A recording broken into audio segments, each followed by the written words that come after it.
Assalamualaikum warahmatullahi wabarakatuh. Saya Nadia Nur Salsabila dan rekan saya Dinar Abdurrazak. Saya Siti Lutfia Salsabila. Saya Pramudita Ramadhani Diastiawan.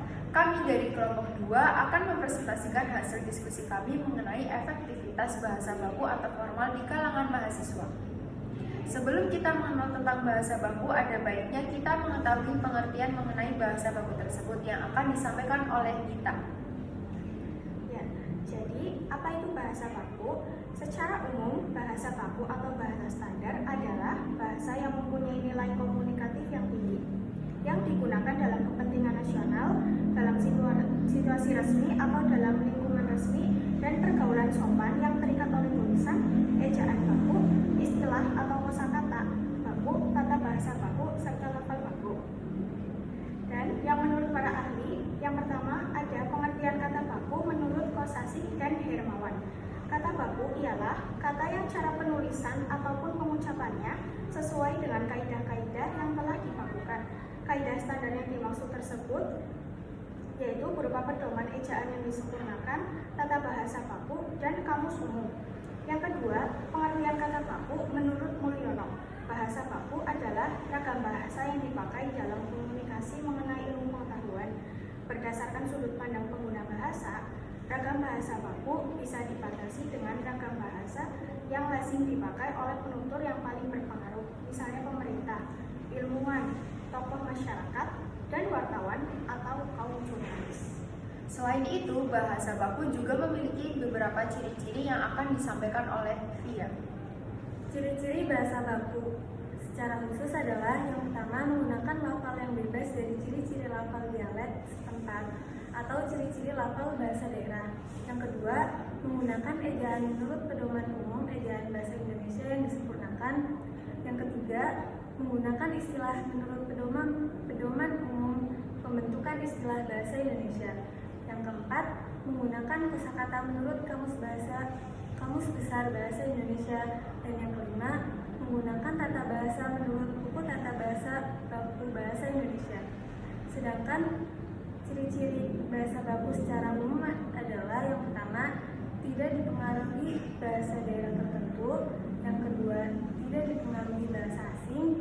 Yang ketiga, bukan bahasa percakapan. Yang keempat, pemakaian imbuhan pada kata bersifat eksplisit. Yang kelima, pemakaian kata sesuai dengan konteks kalimat. Yang keenam, kata baku bukan kata rancu. Yang ketujuh, kata baku tidak mengandung hiperkorek. Dan yang kedelapan, tidak mengandung pleonase. Lalu, kapan kita menggunakan bahasa baku atau formal? Kosakata baku digunakan untuk segala hal yang bersifat formal, termasuk dalam karya tulis ilmiah, surat resmi, majalah, atau dalam forum-forum resmi. Sementara itu, kata tidak baku adalah kosakata yang ejaan dan pelafalannya tidak sesuai dengan KBBI dan PUEBI. Berikut merupakan contoh dari perbedaan kata baku dan tidak baku yang akan disampaikan oleh Dina. Contoh kata baku dan tidak baku. Kata baku abjad tidak bakunya abjad. Kata baku akhirat tidak bakunya akhirat. Kata baku batalion tidak bakunya batalion. Kata baku baterai tidak bakunya baterai. Kata baku cindera mata tidak bakunya cendera mata.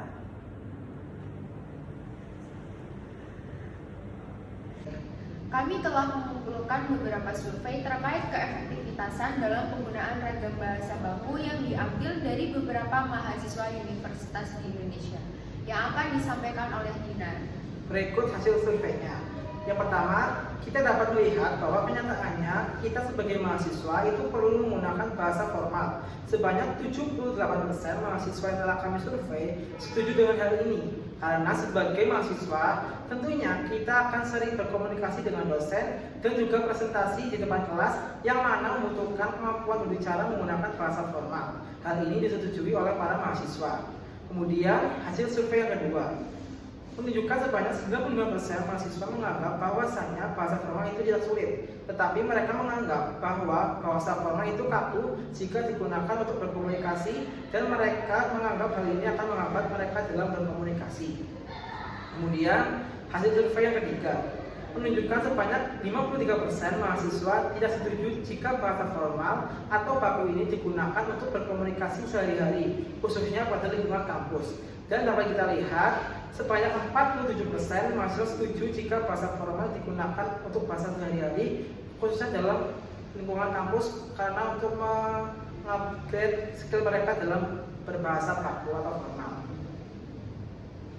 Jadi dapat disimpulkan bahwa bahasa baku atau bahasa formal memang sangat baik digunakan sebagai bahasa sehari-hari guna melestarikan bahasa ibu kita dan sebagai identitas bangsa kita.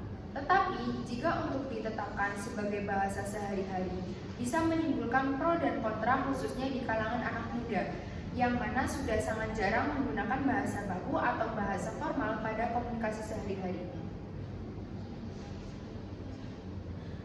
Adapun saran dari kami mengenai pembahasan ini adalah, menurut kami untuk mengatasi pro dan kontra yang terjadi, kami memberikan opsi atau pilihan yang bisa mengatasi permasalahan tersebut, yaitu salah satunya dengan cara kita menggunakan bahasa baku atau formal ketika acara saja dan ketika bertemu dengan orang baru, dan menggunakan bahasa non formal atau tidak baku untuk berkomunikasi antara teman yang sudah akrab dan juga berkomunikasi sehari-hari.